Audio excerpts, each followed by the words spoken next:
룻기서 1장 16절에서 18절 제가 봉독해 드리겠습니다.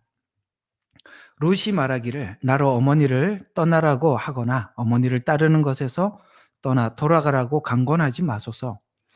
어머니가 가시는 곳에 나도 가고 어머니가 유숙하는 곳에 나도 유숙하리이다. 어머니의 백성이 내 백성이 되고 어머니의 하나님이 내 하나님이 되리이다. 어머니께서 죽으시는 곳에서 나도 죽고 거기서 장사되리니 죽음 외에 그 무엇이 어머니와 떼어놓는다면 주께서 내게 벌을 내리시고 더 내리기를 원하나이다라고 하더라.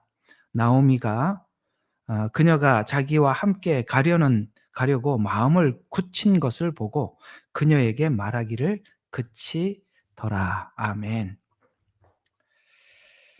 아, 우리는 지금까지 이 내용을 가지고 이방인이 유대인과 어떻게 연합되었고 또 어떻게 우리가 이방인들이 구원받을 수 있는가라는 교리적인 부분들을 여러분들과 함께 살펴봤지만 오늘은 룻이 왜 이렇게 고백을 했는가, 이 고백한 내용 안에 도대체 룻이 나오미와 함께 살아가면서 뭘 들었길래, 무엇을 보았길래 도대체 그는 죽는 곳까지 따라가려고 하는가. 이게 이제 죽는 곳까지 따라간다는 말의 뜻은 우리가 물론 주님이 죽으신 십자가까지 간다는 이야기가 맞습니다만 왜 어머니가 죽으시는 곳에 나도 죽느냐 이거죠.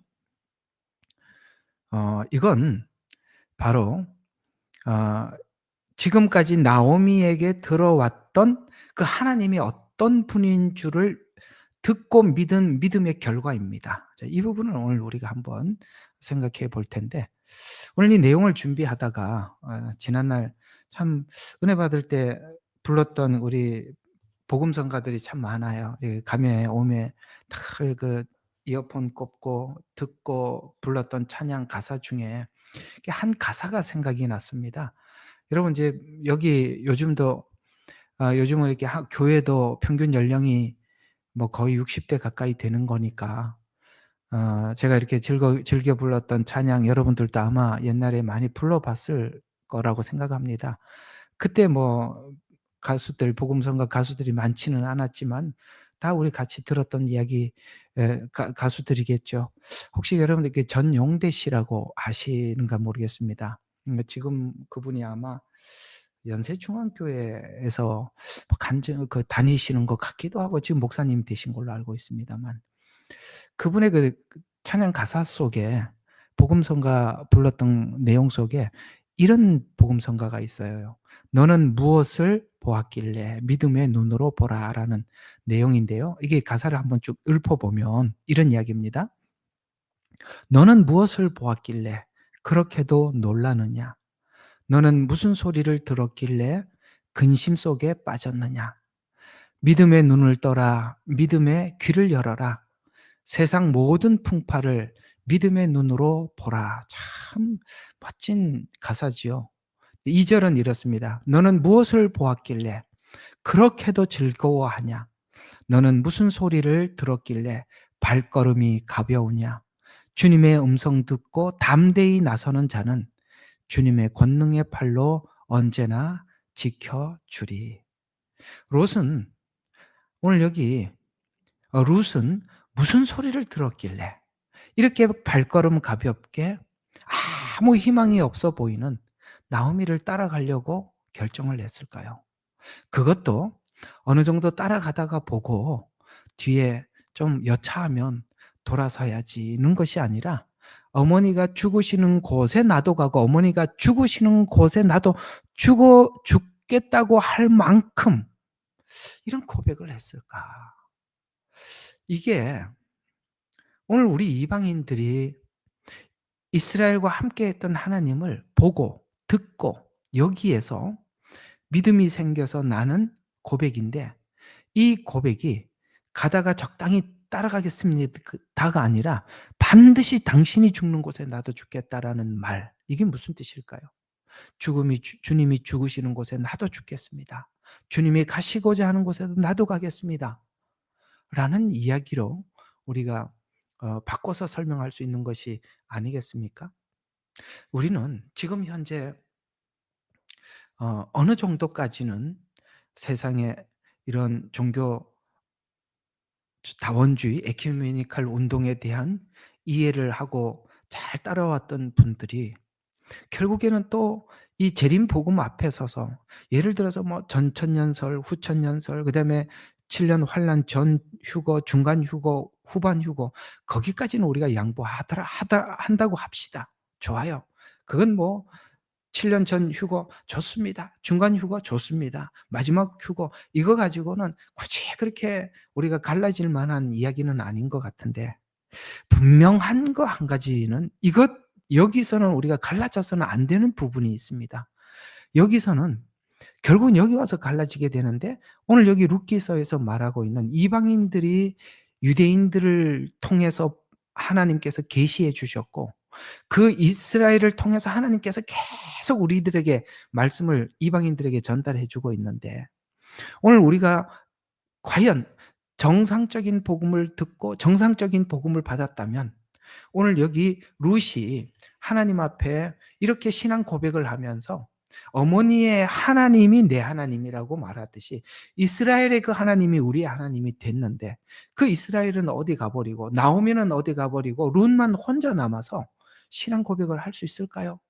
이 부분에 대해서는 아무리 양보를 하고 아무리 이해를 해 주려고 그러더라도 이건 근본적으로 이스라엘과 떨어진 가지이기 때문에 이거는 용납이 안 되는 문제입니다. 단순히 이 재림론 쪽에서 약간의 의견의 차이는 우리 수용할 수가 있겠지만, 이 문제만큼은 너무나도 심각한 겁니다. 그들은 이게 별로 심각해 보이지 않아 보일지 몰라도 성경은 이 부분을 굉장히 아주 분명하게 못을 박아 두었거든요. 룻기가 예를 들어서 하나의 예표라고 하더라도 분명히 신약에 나와서도 로마서 9 장부터 11 장은 이 룻기 이야기를 기반으로 정확하게 기록을 해 두었는데, 그러면 룻기도 빠져나가야 하는 것이고 로마서 9 장부터 11 장도 빠져나가야 되는 것이고, 이 두 개가 빠져가 버리면은 저기 요한계시록 7 장이 빠져나갑니다. 요한계시록 14만 4천이 여러 가지 다른 해석이, 이스라엘이 이미 이렇게 빠져나간 상태이기 때문에 14만 4천에 아무리 지파 이름을 나열을 하면서 12,000, 12,000 이렇게 얘기해도 소용이 없어요. 왜? 이들은 이미 마음속에 이스라엘이 지워졌어요. 쉽게 말해서 룻이 나오미를 따라가야 하는데 나오미가 없는데 뭘 따라가겠다는 겁니까? 말이 안 되잖아요. 그러니까 이게 단순한 이야기가 아닙니다. 그래서 왜 자꾸 그렇게 세상을 보고 그렇게 성경을 읽고 해석하는가라고 봤더니 이 차이였습니다. 무엇을 보았느냐? 오늘 전용대 그 복음 그 목사님이시죠, 지금? 그 목사님이 지난날 불렀던 여기 너는 무엇을 보았길래? 너는 무슨 소리를 들었길래? 여러분, 무엇을 보고 무엇을 듣고 믿음을 갖추느냐에 따라서 그가 가지고 있는 믿음은 지금 현재 지금 당장 눈에 보이지 않더라도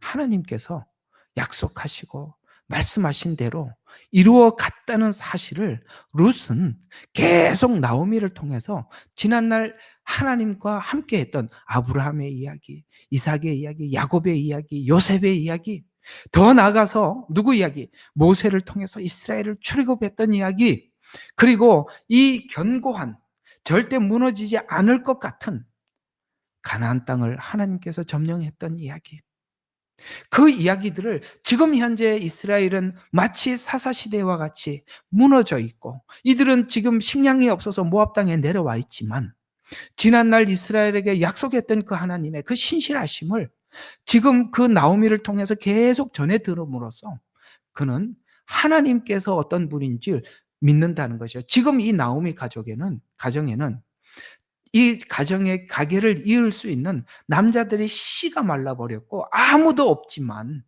지금 아무도 없는 상태 아니겠습니까?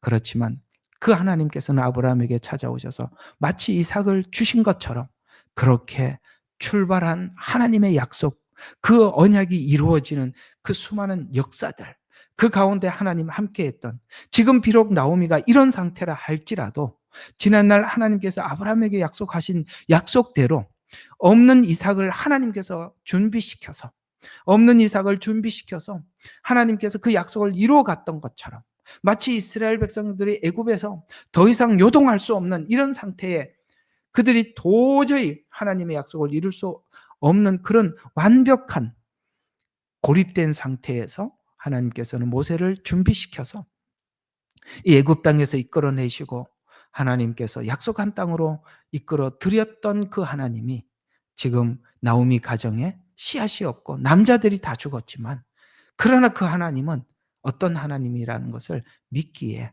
그는 이 나오미를 따라가게 된 것입니다. 여러분 지금 현재 이스라엘의 이 성경을 통해서 뭘 보고 계십니까? 저는 성경에 이 말씀을 왜 이렇게 말씀하셨는지 이게 많이 이해가 됩니다. 역시 이 성경도 그 수준이 와야 보이는 것 같아요. 이런 말씀을 하셨거든요. 믿음은 들음으로, 들음은 그리스도의 말씀으로 생긴다. 이런 말씀 여러분 알고 계시죠? 우리는 믿음이 들음으로 생긴답니다. 그런데 듣는 걸 아무거나 듣지 말라는 거예요. 그리스도의 말씀을 들어야 믿음을 생긴다는 거예요. 우리는 세상에 너무나도 많은 정보를 들으려고 합니다. 정보를 들으면 너무나도 현실주의자가 돼요. 믿음이 없어져 가요. 현실을 들어보면 지금 저기 이스라엘 땅에 있는 그 이스라엘은 저 사람들은 시온주의자들이야. 가짜 유대인들이야. 이렇게 현실을 자꾸 듣는 거예요. 현실을 듣는 거란 말이야. 저들이 무슨 유대인이냐. 그들은 지금 유대인들은 2000년 동안 나라를 이루고 이게 지금 유대의 씨가 다 말라서 지금 어디가 무슨 지파가 누가 어디 있는지 이게 말도 안 된다라고 이야기하지만 여러분 그런 얘기를 그렇게 듣고 계십니까? 그렇다면 우리도 현실을 보면은 현실의 정보를 들으면 절대 믿음이 생길 수가 없어요. 그래서 주님께서 다른 거 듣지 말라는 거예요. 아무거 보지 말라는 것입니다. 그리스도의 말씀을 들음으로 믿음이 생긴다는 것입니다. 사랑하는 여러분, 저는 이 예레미야 눈물방에 있는 여러분들이 이 마지막 때 믿음을 갖기를 간절히 소망합니다. 우리의 피난처는요, 여러분 다른 게 아니에요. 어디 아주 기가 막히는 피난처, 아주 그 누구도 찾아낼지 못하는 그런 산속이 아니라 우리의 지금 마지막 때 피난처는요, 주님 아니에요. 예수 그리스도 안에서만이 우리를 하나님께서 보호할 수 있는 것인데 그 보호는 뭡니까? 우리가 하나님을 향한 믿음이에요.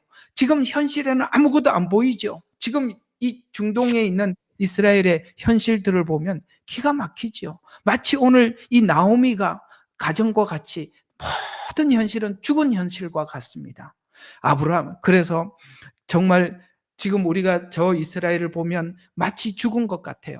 아브라함에게 약속은 했지만 후손이 없는 것 같은, 뿐만 아니라 바벨론에서는 돌아왔지만 폐허가 된 예루살렘, 2000년간 나라를 잃고 돌아온 이스라엘 땅에는 마치 가짜 유대인들이 판을 치고 정치를 하고 있는 듯한 이런 현실, 이런 현실 속에서 우리는 무엇을 믿고 보고 있느냐 하는 것입니다.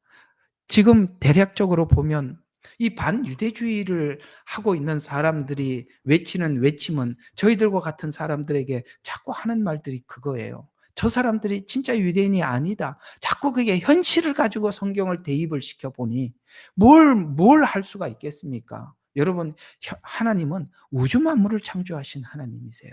하나님은 없는 것을 있게 하시는 하나님이시란 말이에요. 그런 하나님께서 일하시는데 여러분, 하나님께서 저기 2000년 동안 흩어져 있는 유대인들 중에 그 참 유대인들이 누군지 하나님이 모르시겠습니까? 이걸 도대체 하나님을 뭘 믿느냐는 거죠. 우리는 현실을 보고 현실이 돌아가는 상황과 함께 성경을 믿는 것이 아니라 없는 것을 있게 하는 하나님을 믿는 것이지요. 그래서 오늘 이 룻이 가졌던 믿음이 도대체 어떤 믿음인가라는 부분들을 우리가 짤막하게나마 한번 생각해 보고자 하는 것입니다. 자, 여기 보면 나오미 가정에서는 우리가 알다시피 남자는 모두 죽고 없었습니다. 그러나 이제는 이 룻기에서 우리에게 전하고 싶은 복음이 뭐냐면 고엘이라는 이 제도의 그 신비로움이 복음이에요. 이건 다음 주에 제가 못하지요. 그다음 다음 주에 이 고엘이 왜 복음인지 설명. 이게 이 룻기의 꽃은 고엘 제도입니다. 그건 이제 다시 뒤에 좀 하도록 하고, 비록 이 룻이 이런 걸 보는 것입니다. 나오미 가정은 지금 그 베들레헴에 뭡니까? 흉년이 들어서 비록 이 모압 땅에는 내려왔지만 이것이 하나님의 뜻이라는 거예요. 지금 2000년 전에 이스라엘이 흩어졌어요. 그건 우리가 생각할 때 이스라엘이 마치 하나님을 배반하고 그렇게 흩어진 것 같지만, 그러나 그건 하나님의 큰 그림 속에 있었던 것이라고 저 성경은 내내 그걸 다니엘서에 여러 예언서를 통해서 하나님께서 말씀하고 있는 것입니다. 우리 이 지구상에 있는 모든 사람들은 모두가 알고 있습니다. 이스라엘은 아브라함의 후손이요, 아브라함은 하나님께서 언약한 언약의 민족이라는 것을 모르는 사람이 이 지구상에 누가 있겠습니까? 모두 다 알고 있습니다. 그러나 이스라엘이 모압에 내려온 것은 친히 이스라엘과 함께 했던 그 하나님의 이야기를 이방인에게 들려주기 위해서 하나님께서 이 나오미 가정을 모압 땅에 강제 이주시킨 것처럼, 예수님께서 십자가에 죽으시기 전에 제자들을 불러놓고 너희는 가서 모든 족속에게 제 복음을 전하라고 분명히 말씀하셨을 때 그 너희는 전부 다 유대인들이었습니다. 여기 12 사도 중에 이방인이 누가 있었습니까? 아무도 없었어요. 유대인들은 바로 이방인들에게 복음을 전하기 위한 사명자로 부름을 받은 사람들입니다. 그래서 그들이 이 복음을 전하기 위해서 스스로 자발적으로 내려가지 않았을 때 하나님께서는 예루살렘 교회에 엄청난 핍박을 가하게 하셨고, 그 핍박 때문에 어쩔 수 없이 그들은 원근 각지에 다 흩어지게 되었고, 그래서 교회가 세워지게 되었던 것입니다. 마가의 다락방에 임하여서 베드로가 외쳤을 때 5,000명, 그다음에 7,000명씩 하나님 앞에 돌아오고 엄청난 회개의 역사와 구원의 역사와 이 복음을 들었을 때 그들을 만방에 흩어지셔서 하나님께서는 마치 복음을 전했던 것처럼, 이것이 우리는 자꾸 그렇게 생각하죠. 물론 이스라엘 백성들이 예수님을 십자가에 못 박으면서 그렇게 외쳤었죠. 뭐라고 외쳤습니까? 이 죄를 우리와 우리 자손들에게 돌리소서. 그래서 죄의 보복이다, 이렇게 생각해 버리고 나면 여러분, 우리는 아무것도 얻을 게 없습니다. 그건 이스라엘이 잘못해서 한 것이다. 아니요. 성경은 이미 구약에 이렇게 될 것을 하나님께서 약속하고 말씀하신 적이 있습니다. 왜 성경은 빼놓고 그렇게 이해를 하느냐 말이죠. 이 반유대주의자들, 알리야를 거부하는 사람들은 이게 말하기 좋으니까 그렇게 맞춰서 사람들한테 소개를 하고 전달을 하고 있지만, 그들은 성경 그대로 전하는 것이 아니라 그것을 이스라엘에 대한 미운 감정에 그렇게 말을 만들어서 사람들을 설득시키고 있을 뿐이지, 성경은 이미 이스라엘이 흩어질 것에 관해서 성경에 수도 없이 예언한 적이 있습니다. 그래서 우리가 지금 보고 있는 이스라엘은 룻이 마치 나오미 가정이 예, 이 모압 땅에 내려와 있는 듯한 이런 지금 그런 상황을 보게 되고 있지요. 그러나 그것이 이방인이었던 우리에게는 너무나도 큰 유익이 될 수밖에 없는 것은, 이 나오미가 이 룻을 만나고 이 모압 땅에 내려왔기 때문에 무엇을 듣게 되었느냐? 바로 이스라엘과 함께했던 그 하나님을 쭉 역사, 아까 말씀드렸죠. 아브라함 이야기부터 시작해 가지고 지금 사사 시대예요. 룻기는 사사 시대의 한 가정 이야기거든요. 사사 시대까지 왔습니다만 룻은 나오미와 그 가정을 통해서 계속 이런 말을 들었을 것입니다. 그렇구나. 이스라엘에게는 하나님께 양자됨이 있구나. 이게 로마서 9장 4절과 5절에 이렇게 말씀하고 있어요. 이스라엘은 하나님 앞에 큰 사랑을 받는 사람들이다 라고 하면서 그들에게는 양자됨과 영광과 언약과 율법 주심과 하나님을 섬기는 것과, 이게 제사예요. 그리고 그들에게는 하나님의 약속이 있다.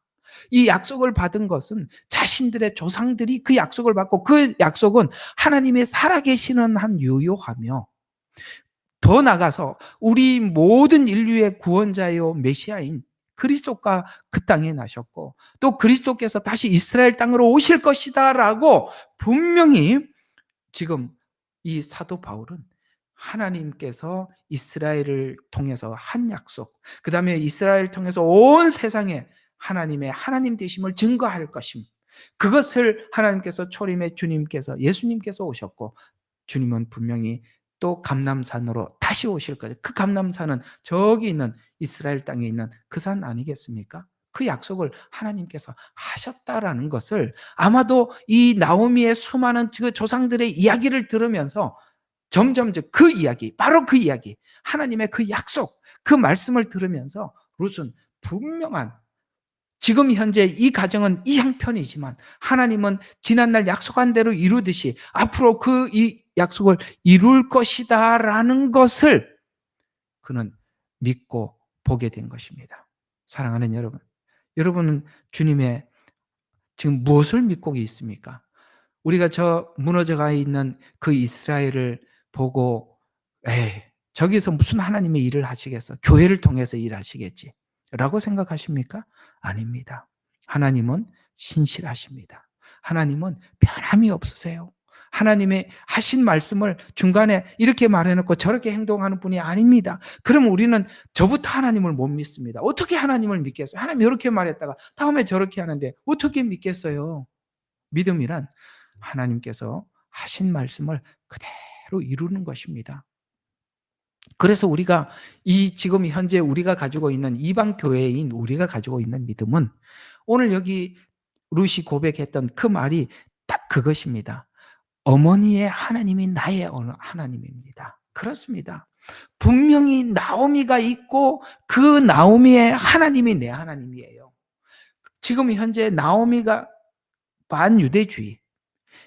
반유대주의는 알리아 운동에 대해서 반드시 부정하게 되어 있어요. 반유대주의는 반드시 알리아 운동을 부정하게 되어 있단 말이에요. 그러면 어머니의 하나님이 내 하나님이라고 했는데 그러면 어머니가 없는데 내 하나님이 우리는 그렇게 될 수가 없다 이 말이에요. 또 어머니의 백성이 내 백성이 된 것 같이 라고 이야기하는 것처럼 이제 어머니의 하나님을 내 어머니 하나님으로 모시고 어머니의 백성이 내 백성이 된 것 같이 그러기 때문에 그는 이 지금 모압 땅을 떠날 수 있는 것입니다. 모압 땅을 떠나서 어디로? 어머니와 하나가 되어서 이스라엘 땅으로 올라가는 것입니다. 이런 것처럼 우리는 예수님을 만나서 모압 땅을 떠났듯이 세상을 떠나고 이스라엘의 하나님께서 하신 그 하나님과 우리가 하나가 되고 그다음에 문화를 떠나고 그렇게 우리는 주님을 따라가는 것입니다. 이 믿음이 룻이 이렇게 고백을 하는데 어머니가 가는 곳에도 나도 죽겠습니다라는 아까 그 죽음까지 왜 죽음까지 따라가려고 하는 것입니까? 바로 그 죽음 이후에 부활이 있기 때문에 그렇습니다. 바로 우리는 이스라엘과 적당히 접붙여서 상황에 따라서 떨어졌다 붙었다 하는 정도가 아니라 완전히 하나가 되어 있습니다. 이것이 바로 이 부분에 대한 이해를 정확히 하고 있으면 마태복음 25장에 나오는 양과 염소의 비유를 정확하게 간파할 수 있습니다. 정말 안타까운 이야기는 제가 이 양과 염소의 비유를 이게 바로 로마서 9장부터 11장이 말하고 있는 이 접붙인 감람나무 비유에 의해서 그런 관점에서 이 마태복음 25장에 있는 양과 염소의 비유를 이해하고 있는 사람을 정말 안타깝게도 한 명도 제가 만나본 적이 없어요. 이 양과 염소의 비유는 처음부터 이렇게 나옵니다. 모든 민족을 불러놓고 하는 것입니다. 모든 민족은 누구냐면 왜 모든 민족이라는 말이 들어가냐. 요거를 사람들이 하나도 이렇게 알아채지를 못해요. 알아채지를. 왜냐하면은 여기서 말하는 모든 민족은 이스라엘을 제외한 모든 이방 민족을 이야기하는 것입니다. 그 말을 딱 적어놓고 양과 염소 비유를 하거든요. 이게 빠져버리면 이 양과 염소 비유는 자기 마음대로 해석을 하는 거예요. 제가 언제 한번 이 방에 있는 성도님 중에 한 분이 저한테 연락이 왔어요. 어떤 전도사님께서 구제 사역을 하러 집집마다 사람들이 구제 사역을 하러 가는데 자기도 좀 같이 도와달라고 같이 좀 하자 그러더라는 거예요. 그래서 저한테 "그 같이 해도 됩니까?" 그래서 "왜 그렇게 구제 사역하는데 같이 가자고 합니까?"라고 물어봤더니 성경에 보면 이 마태복음 25장에는 양과 염소 비유를 꺼내 놓으면서 내가 가난한 사람들 돌봤고 내가 옥에 갇혔을 때 내가 배고플 때 먹을 걸 주었고 물을 주었을 때 내가 목마를 때 마실 것을 주었다라고 그래야 구원을 받는다는 거예요. 이런 황당한 해석을 하는 분도 계세요. 여러분, 우리가 구제를 잘해야 구원을 받습니까? 그러면 저기 지금 로잔 대회 하는 사람들이 많네요. 사회의 그 약자들을 돌아봐 주고 불쌍한 사람 쳐다봐 주고. 여러분, 그래서 구원을 받나요? 아니죠. 여기 지금 이 마태복음 25장은 24장과 연결이 되어 있는 거예요. 24장의 환란기에 7년을 이야기하고 있습니다. 이 7년 환란기에 유대인들이 받을 고통이 엄청나요. 어떤 사람은 옥에 갇혀서 지금 25장이 유대인들이 처해져 있는 상황을 이야기하는 것입니다. 그런데 그 처해져 있는 유대인들에게 우리가 거기에 접붙여 있잖아요. 오늘 룻과 나오미처럼 이렇게 돼 있잖아요. 그러니 그들이 옥에 갔었을 때 우리가 돌봐주고 함께 하는 거. 여러분, 한 나무가 되고 한 가지가 됐는데 뭐가 다르냐 이 말이에요. 그런데 이상하죠. 나중에 묻습니다. 네가 내가 배고플 때 먹을 걸 주었고 목마를 때 마실 걸 주었다라고 하면은 네, 제가 그때 찾아가 줬습니다라고 말을 하는 게 아니라 제가 언제 그랬습니까? 이것도 희한한 일 아니겠어요? 이상한 일이잖아요. 어떻게 그걸 기억을 못 합니까? 왜 기억을 못 하죠? 하나기 때문에. 하나인데 뭘 기억을 해요? 같은데. 여러분들 집에 자녀들이니까 우리 한 가족이 배고프다 그랬고 밥을 갖다 주고 밥 해주고 갖다 주고 반찬 준비해 주고 목마르다 그래 가지고 물 떠다 주고 그걸 몇 번 내가 도와줬는지 그거 체크하는 사람 있어요? 당연히 해야 할 일을 했지요. 그럴 만큼 오늘 나오미와 룻을 보세요. 따로입니까? 같이입니까? 완전히 하나예요. 그래서 어머니의 하나님, 내 하나님 그렇게 이야기를 하는 것입니다. 그래서 이 마지막 때 하나님께서는 묻는 거예요. 네가 받은 복음이 유대인을 통해서 받은 복음이며 유대인에게 한 약속을 믿는 믿음이냐라고 질문하는 게 양과 염소의 비유예요. 이 양과 염소의 비유는요, 보면은 지금도 그 부분이 선명하게 갈라지고 있어요. 잘 왔다가도 거기에서 갈라지더라는 거예요. 왜? 복음이 대체 신학. 저는 이 대체 신학은 가톨릭 이상으로 정말 버금가는 사악한 신학이라고 생각합니다. 그만큼 이스라엘과 교회를 끊어버려서 지금 현재 우리가 이해하고 있는 이 모든 복음들은 너무나도 신학교는 이 대체 신학으로 신학이 정립이 되어 있어요. 이 대체 신학을 말고 진짜 원래 복음으로 학교에서 강의하는 걸 볼 수가 없어요. 지금은 세상은 그렇게 돼 있단 말이에요. 여러분들이 그래서 답답해하는 거예요. 왜 이런 설교 앞에 여러분들이 반응을 하느냐? 여러분들은 신학 없이 그냥 정직하게 성경을 보니까 그런 것 같은데 왜 나는 내가 알고 싶은 이런 이야기들을 신학교 나온 목사들이 왜 설교를 안 해주느냐? 대체 신학으로 공부를 했으니까 여러분들이 보는 거하고 다르죠. 신학을 안 하면 차라리 낫다고요. 그런 상황이 되어 있다니 이 말입니다. 그래서 이 마지막 때가 되기 전에 이 마지막 때를 보지 못하도록 대체 신학을 깊게 깊게 심어놨구나.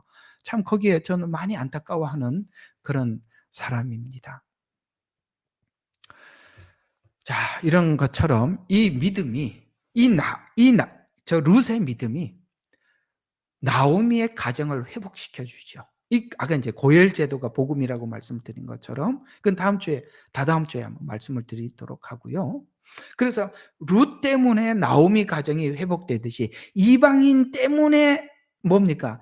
유대인들이 회복될 것입니다. 이게 뭐 어디서 나오는 이야기죠? 예. 로마서 9장부터 11장에 있는 이야기예요. 그래서 룻이 믿음이 죽은 듯한 이스라엘을 다시 살리게 한 것처럼 이 바울이 이 원리를 알고 지금 로마서 9장에 보면 나도 이스라엘인이다. 내 민족의 내 자손, 내 친척들이 내 이름이 지워지고 하나님 앞에 내가 버림을 받더라도 정말 내 민족이 구원받기를 바라는 바라.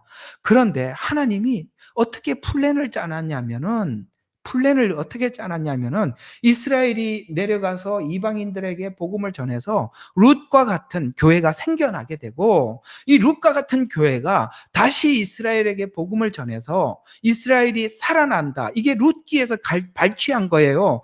9장부터 11장이 똑같아요. 9장부터 11장이 룻기하고 똑같은 이야기란 말이에요.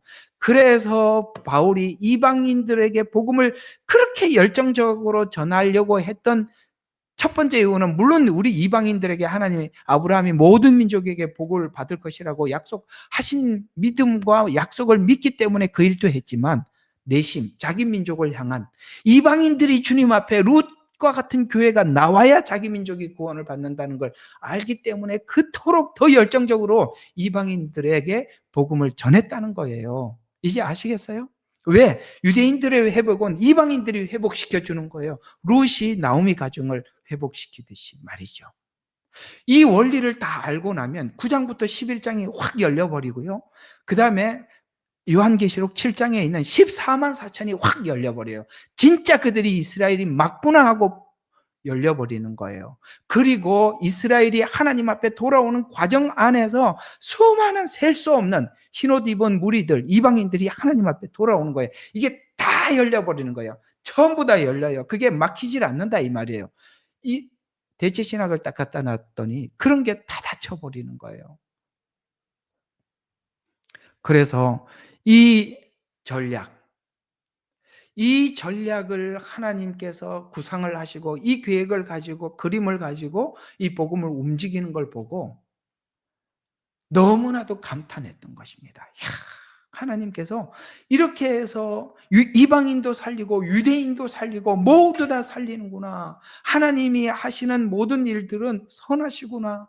비록 우리가 이 복음을 증거하기 위해서 이런 시간을 보내야 하더라도, 2000년 동안 나라 잃은 민족으로 산다고 하더라도 다시 이스라엘을 회복시키는 이 회복을 바라보면서 온 세계가 다시 하나님께 집중하도록 이 하나님이 이렇게 너무나도 큰 그림을 가지고 있었구나라고 바울이 발견한 것 같이, 저와 여러분들도 그 믿음으로 성경을 보는 것이에요. 믿음으로 성경을 보는 거란 말이에요.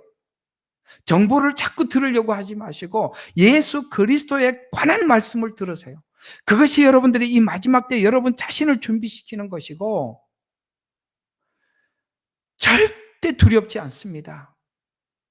우리 마지막으로 성경 한 절을 함께 보고 이 믿음으로 우리가 하나님 앞에 신앙 고백을 해요. 이게 바로 룻이 나오미 앞에서 했던 고백이거든요. 히브리서 11장, 여러분 성경책 있으면 좀 열어보십시오. 11장 17절에서 19절. 우리는 이 하나님을 믿습니다. 자, 히브리서 11장 17절. 믿음으로 아브라함은 시험 받을 때 이삭을 제물로 드렸으니 그는 약속들을 받은 자가 그의 독생자를 드린 것이라. 아멘. 여러분, 이스라엘에게는 약속이 있어요. 그 약속대로 하나님께서는 하실 줄로 믿어요. 아브라함이 가졌던 믿음이 그것이에요. 오늘 우리가 가지고 있는 믿음이 그것이며, 오늘 이 룻이 가지고 있었던 믿음이 그것이었기 때문에 소망 없고 희망 없고 아무것도 안 보이는 나오미를 따라갈 수 있었던 것입니다. 하나님은 약속하신 것은 이루십니다. 그래서 약속들을 받은 자가 그의 독생자를 드린 것이라. 그에 관하여 말씀하시길, 이미 그거 왜 믿음이 됐느냐? 이미 그에 관해서 하나님이 하신 말씀이 있다. 내 씨라 불리는 자는 이삭에서 난 자라라고 하나님이 그렇게 했으니, 만약에 이삭을 번제단에 모리아산에서 번제로 드리더라도, 아니 없는 이삭을 하나님이 만들어 주셨는데 죽은 이삭을 왜 못 살리겠어? 이게 아브라함의 믿음이었다는 거예요. 오늘 여기서 히브리서에서 왜 이삭이 모리아산에서 이삭을 드릴 수 있었는지를 설명하고 있는 것입니다. 내 씨에 불릴 자는 이삭이라 해서 난 자라고 하셨으니, 하나님이 그렇게 말했으니 그는 하나님께서 죽은 자들로부터 그를 살리실 수 있으리라고 생각하였습니다. 아멘. 지금 이스라엘이 저렇게 형편없고 마치 자기들이 아브라함의 후손이라는 것조차도 모르더라도 하나님이 하시면, 여러분 우리가 하나님이 하나님 되심을 알고 여기 온 사람이 누가 있습니까? 하나님께서 여러분의 인생 속에 간섭하시고 함께 해주셔서 우리가 이 믿음 가지고 여기 서 있는 것처럼, 우리도 미래에 하실 일들에 대해서 우리는 여기에 대해서 조금도 의심하지 않아요. 너무나도 성경에 너무나도 많은 근거들이 있어요. 죽은 자들로부터 그를 다시 살릴 수 있으리라고 생각하였습니다. 이로써 그는 모형으로 그를 죽은 자 가운데 다시 받은 것이니라. 아멘. 죽은 듯한 이스라엘. 저들이 뭘 하겠나라고 생각을 하겠지만, 그건 사람이 보는 눈이고 우리는 그렇게 보지 않습니다. 이것이 우리의 믿음이에요. 마지막 7년의 환난기가 지나면 우리는 하나님 앞에 서서 천상의 예배를 드리고 지극히 높으신 그 하나님 앞에 예배하며 경배하며 그분의 얼굴을 볼 것입니다.